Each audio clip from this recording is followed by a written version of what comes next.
Olá, seja bem-vindo ao canal Dilce do Nascimento. Esse espaço foi criado com um propósito que arde no meu coração. Compartilhar a palavra de Deus de forma que alcance a sua alma, traga luz à sua mente e desperte vida no seu espírito. Aqui, cada episódio é uma conversa com o céu, uma oportunidade de ouvir Deus no meio do silêncio, das dores e das inquietações da alma. E se esta palavra tocar o seu coração, não guarde só para você, compartilhe. Alguém pode estar precisando exatamente disto hoje. Vamos juntos? Que o Espírito Santo fale com você. O texto de referência está no livro de 2 Reis, capítulo 18, verso 19, que diz o seguinte: O comandante de campo lhe disse: Diga isto a Ezequias. Assim diz o grande rei, o rei da Assíria: Em quem você baseia a sua confiança? O texto que acabamos de ler é o trecho de uma conversa do comandante do rei da Assíria com os servos do rei de Judá, Ezequias. Durante essa conversa, ele traz então alguns argumentos para paralisar aquele reinado e impedir de continuar a avançar. A partir dessa história, quero fazer uma interface com a nossa história hoje, com aquilo que nós estamos enfrentando hoje, para que nós possamos entender o que acontece conosco e podermos encontrar soluções que nos levará a uma vida de conquista e de vitória. O rei Ezequias é o rei de Judá. Ele é considerado, segundo a Bíblia, estar descrito em 2 Reis, o capítulo 18, versículo 5, que ele confiava no Senhor. E porque ele confiava no Senhor, ele era um homem bem-sucedido em tudo que ele fazia. Mas certo dia, ele enfrenta uma grande luta. O rei da Assíria vem contra ele.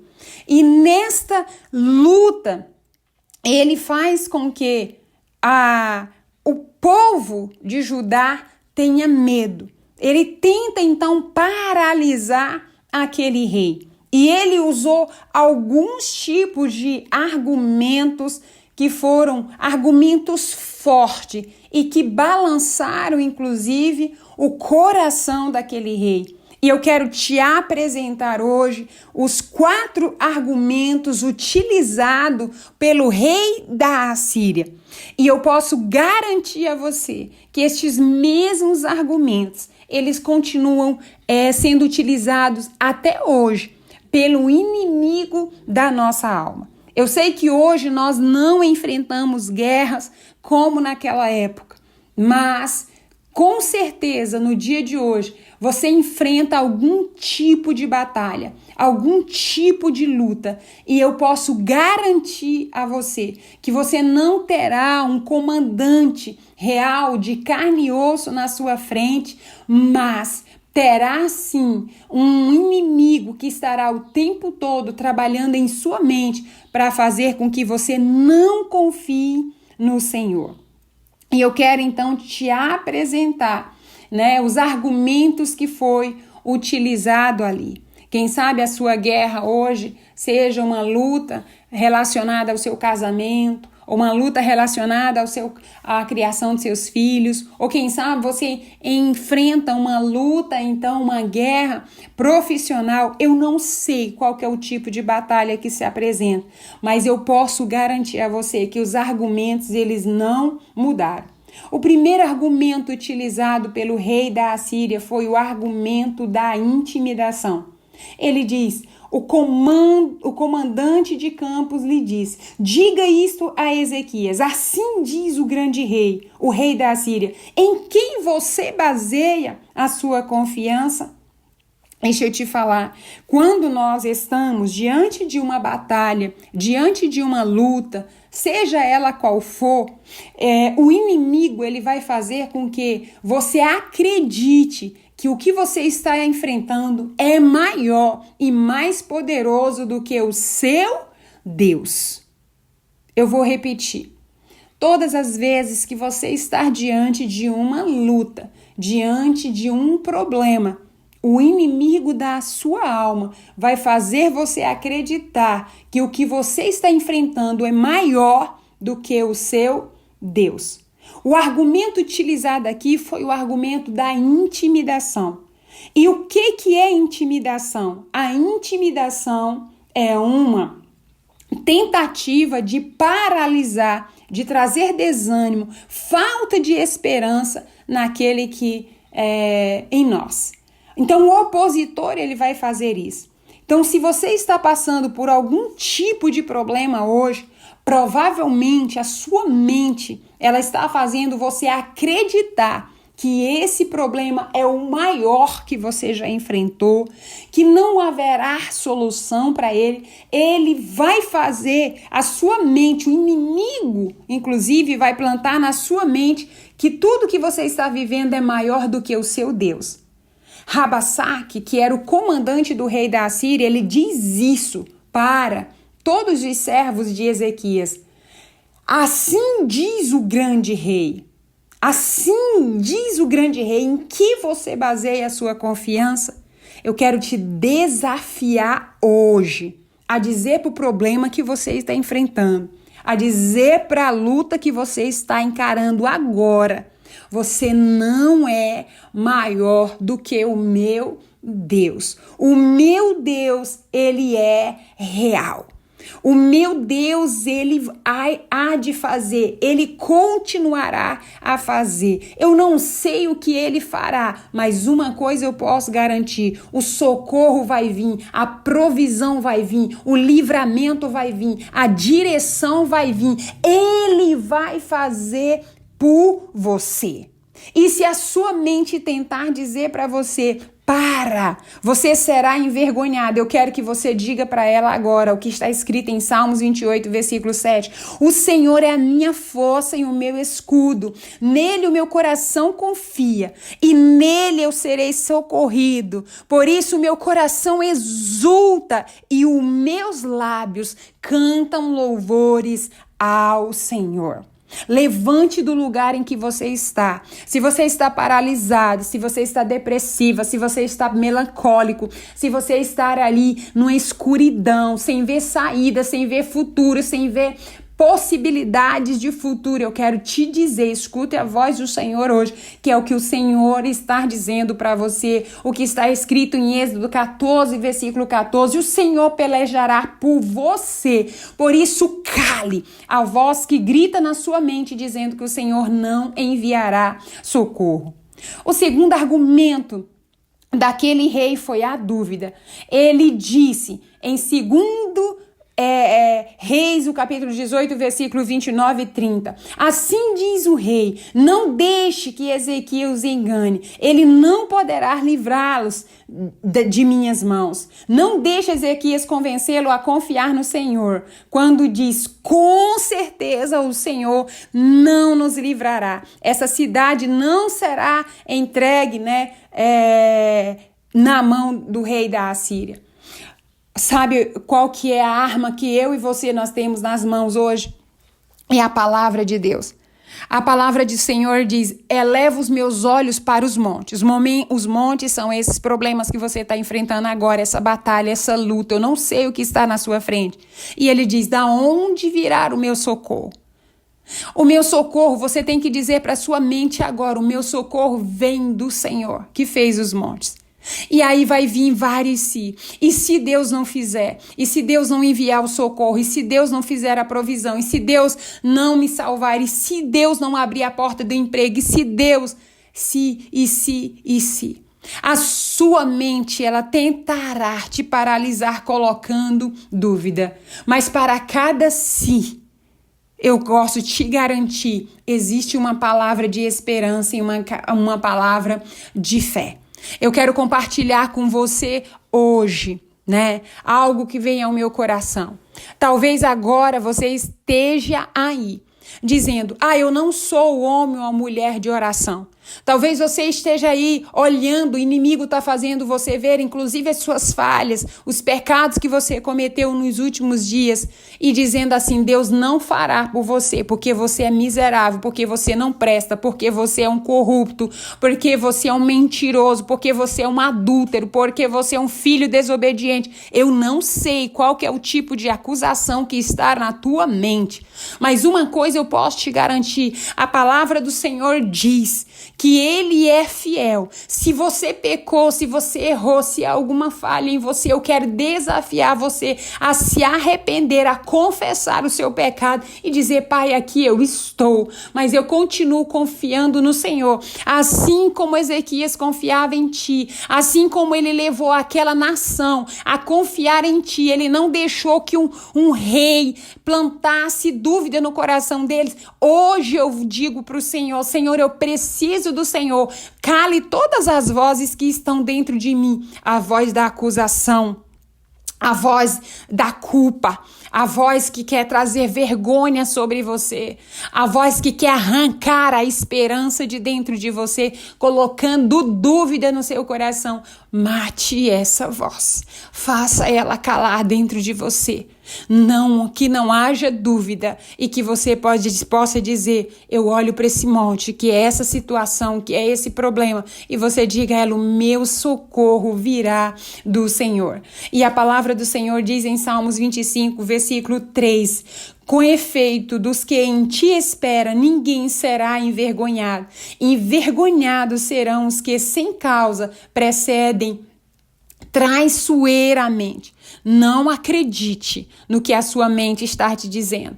Não acredite. Eu sei que nesse exato momento a sua memória ela pode trazer, ela pode trazer todas as situações difíceis que você passou, situações às vezes que não houve um resultado positivo, mas eu quero te desafiar no dia de hoje a confiar no Senhor, a dizer para esse problema, para esse monte que está diante do Senhor, diga, o meu socorro virá do Senhor, eu continuarei a crer nele.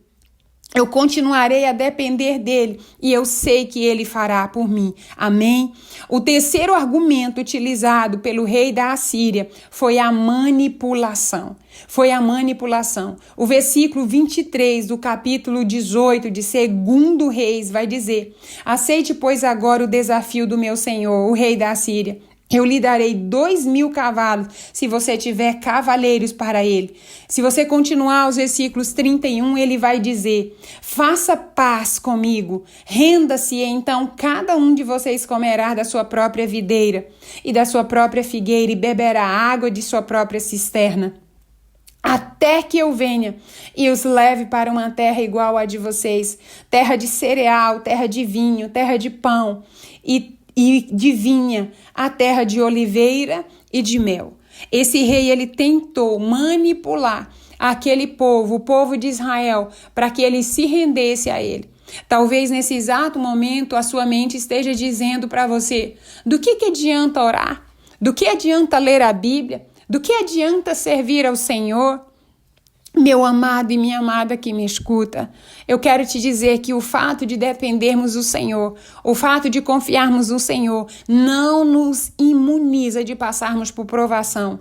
Mas uma coisa eu te garanto, depois que você passar por essa prova, você estará mais fortalecido, você terá mais autoridade, mais unção, sobre as situações que virão, sobre problemas maiores que você enfrentarão, você estará muito mais preparado para enfrentar outros níveis de batalha quando o Senhor estiver te levando para um próximo nível. Eu também posso te garantir, sem sombra de dúvida, que todas as vezes que Deus está para fazer algo extraordinário na sua vida, o inimigo vai tentar colocar na sua mente que não vale a pena servir ao Senhor. Não vale a pena confiar no Senhor e Ele vai te dar uma proposta indecente. Ele vai te dar algo que parece que vem do Senhor. É uma proposta que parece boa, mas que no final vai trazer dor, vai trazer morte. Por isso eu não sei o que você está passando hoje, eu não sei o que você está enfrentando hoje, mas quem sabe o inimigo ele está aí tentando colocar na sua mente para te tirar do caminho do Senhor.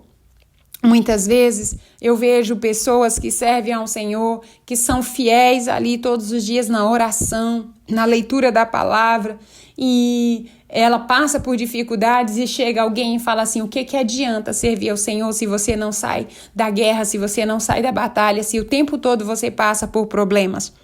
Eu quero te dizer que todos aqueles que são escolhidos pelo Senhor enfrentarão um nível de batalha maior. Sabe por quê? Porque quando a tua vida está muito boa, quando tudo está muito tranquilo, cuidado. Porque de repente você não está fazendo a diferença no mundo espiritual e você está tão acomodado que você tão acomodado, tão na zona de conforto que você não causa o menor problema para o inferno. Você não é alguém relevante. Você não é alguém que tem influenciado e que tem feito a diferença. Todas as vezes que na terra você vê um homem e uma mulher com um grande propósito, um propósito diante do Senhor, o inferno vai tentar paralisar ela.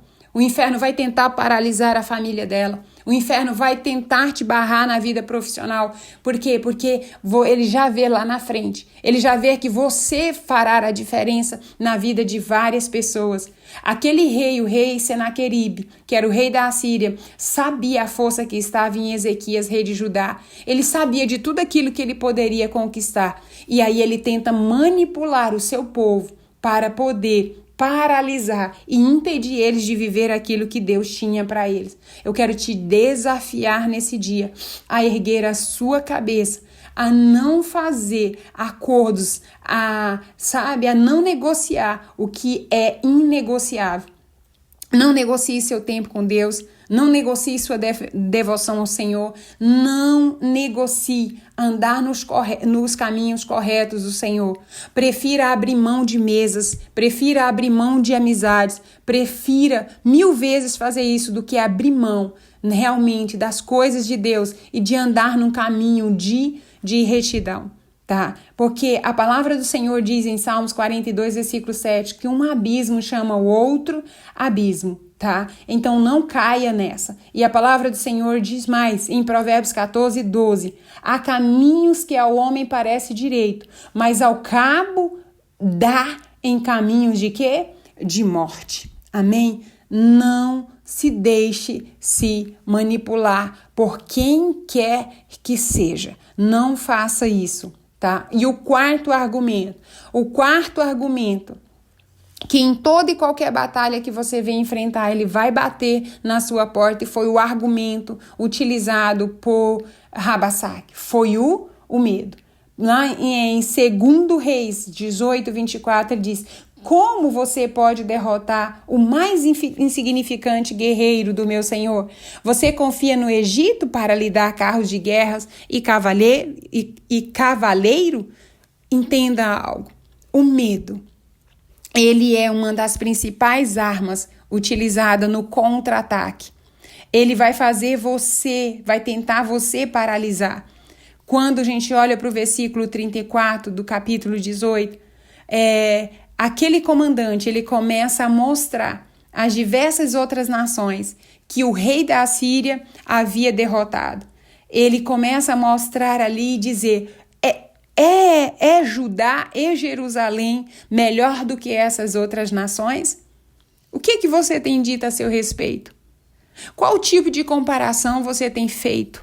Você tem olhado para você e você tem dito: eu não sou capaz? Fulano é melhor do que eu? Tudo que está acontecendo comigo é culpa minha. Por que eu faço tudo errado? Talvez a sua mente, nesse exato momento, esteja mostrando todos os pontos, os momentos que você teve situações que não foram de sucesso. Talvez ela esteja fazendo uma comparação de você com seus irmãos, da sua família com a família do vizinho, talvez a sua vida profissional com a vida profissional do seu colega. Eu não sei. Eu quero te dizer que o medo, ele destrói qualquer possibilidade de futuro. A visão positiva de futuro, ela é destruída pelo medo. Foi esse o argumento utilizado. E nesse momento a sua mente deve estar sendo atacada por algum tipo de medo, tentando dizer para você que não há esperança. Mas eu quero te convidar nesse exato momento a voltar-se para o Senhor, a voltar para Deus. Antes de Ezequias passar por esse grande ataque, o rei Senaqueribe veio tentar ali paralisar ele.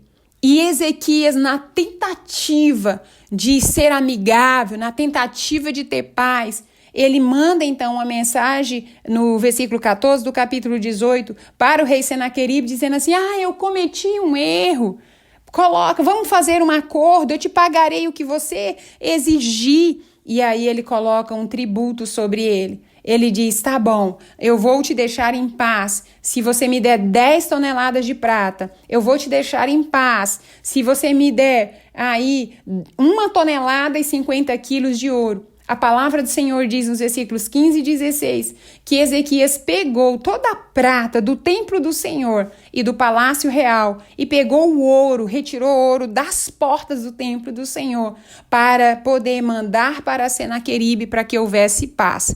Mas logo depois daquilo ele vem com todo um ataque forte, tentando, como eu já te falei, intimidar, causar dúvida, manipular e trazer medo sobre aquele rei.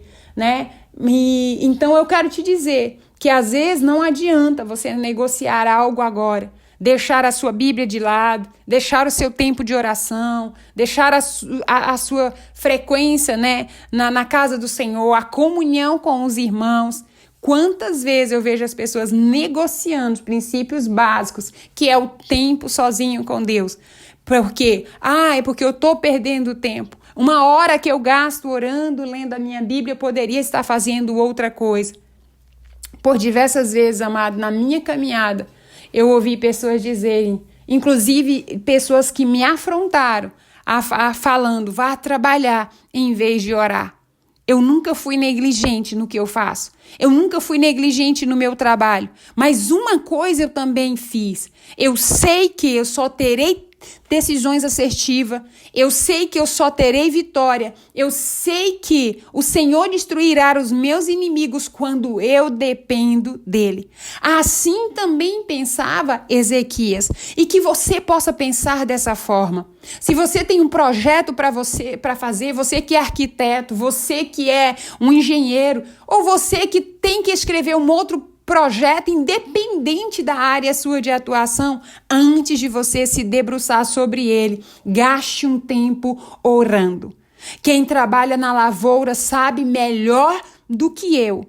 Eu sou filha de agricultor e meu pai gastava muito tempo amolando as suas ferramentas para que ele pudesse ter o melhor resultado na hora da capina, na hora de roçar, na hora de fazer o seu trabalho. Gaste mais tempo com o Senhor, amolando o seu machado, amolando a sua ferramenta para que você possa tomar as suas decisões.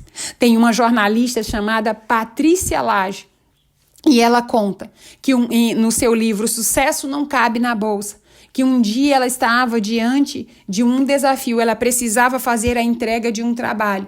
E esse trabalho ela precisava escrever uma redação, um texto ali que dependeria mesmo ali a sua vida, era algo muito importante para ela, as ideias não fluíam, não vinha criatividade.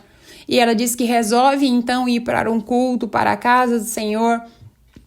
E aí quando ela retorna, ela diz que em menos de 30 minutos ela conseguiu fazer tudo aquilo que ela já vinha gastando horas e não tinha conseguido realizar. Talvez você tenha colocado a sua confiança ou esteja colocando a sua confiança, ou a sua mente está tentando te manipular e dizendo, vai estudar, vai ler. Eu não estou dizendo que não é para você fazer isso, eu estou dizendo que antes de você fazer isso, você se achegue aos pés do Senhor, você se renda ao Senhor, você consagre a sua vida ao Senhor, você clame a Ele e você diga, Senhor, eu reconheço que a criatividade vem de Ti. Senhor, eu reconheço que decisões assertivas, decisões sábias vêm do Senhor. Senhor, eu não vou temer. E aí, quando você faz isso, esse monte que está na sua frente, esse problema, né? Esse exército que está na sua frente, ele vai ser destruído. Naquele dia, Ezequias colocou a sua confiança no Senhor. A palavra diz no livro de 2 Reis, o capítulo 18, verso 20, que Ezequias, ele havia se rasgado, ele rasgou a sua roupa em sinal de desespero. Ele rasgou a sua roupa, né, diante do Senhor, fazendo uma oração. Ocorre que, da onde o Senhor estava, o Senhor viu. E o versículo 20 do capítulo 19 diz que ele mandou um profeta ir lá e dizer assim, assim diz o Senhor, te levante do lugar que você está. E essa é a palavra de ordem do Senhor hoje. Te levante do lugar que você está. Porque essa acusação não tem sido contra você, essa acusação tem sido contra mim. Zomba dele, ó filha de Sião. Ri da cara dele, ó filha de Sião. Essa é a palavra do Senhor. Ri desse problema, ri dessa situação e digo, o meu Deus é maior do que ele. O meu Deus é maior do que você. O meu Deus é maior do que essa luta que eu estou enfrentando com meu filho. O meu Deus é maior do que essa luta que eu estou enfrentando com o meu trabalho. O meu Deus é maior do que essa luta que eu estou enfrentando no meu casamento. O meu Deus é maior do que esse desemprego que eu estou enfrentando agora. Diga para ele, assim diz o Senhor. E a palavra do Senhor diz que ele falou para Ezequias, ele diz, olha, o rei da Síria não entrará nessa cidade, ele não vai lançar uma só flecha. Eu quero te contar o que aconteceu.